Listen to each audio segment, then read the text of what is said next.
It was time for the main event. LA Knight and Jimmy Uso.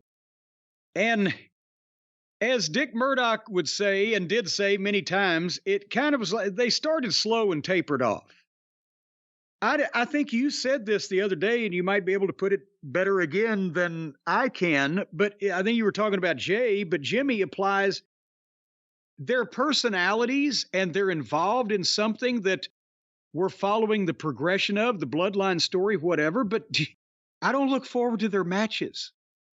And they both, since they're twins, kind of work the same, and that's not really their strong point, is it? No, I think the way we said it was you try to get through the matches just to see what's going to happen. Yeah. And usually there's something at the finish, and that matters in the long-term storytelling. WWE's doing a good job with that right now.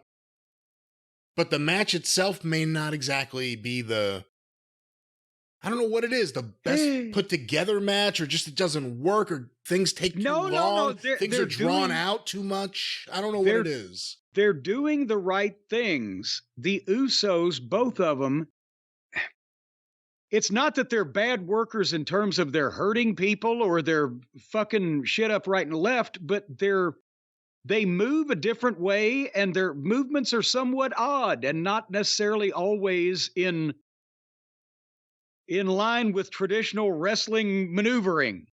And the open-handed slap punches are killing me.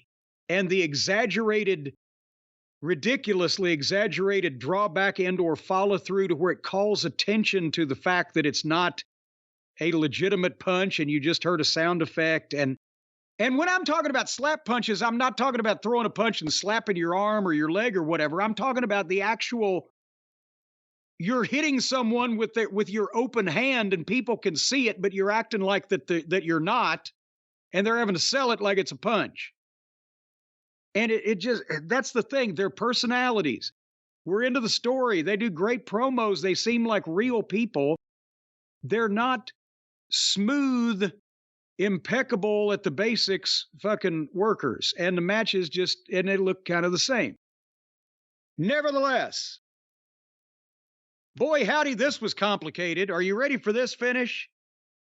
Uso hits a Samoan drop and gets a 2 count. Then sits there and talks to LA Knight for about 15 seconds where you can see their lips moving. Goes to the top. Said something else to him.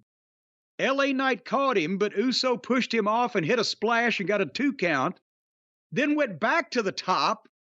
LA Knight stopped him. Uso pushed him off. I think they were having a communication breakdown here. And then LA Knight did his leap back up and did his superplex and hit his finish 1, 2, 3. And he did that and he got his hand up, and then Roman came in and missed a fucking charge in the corner, and LA Knight hit his finish on Roman, and Roman sold it like grim death, and LA Knight stood over him with the music playing, and we went off the air and scene.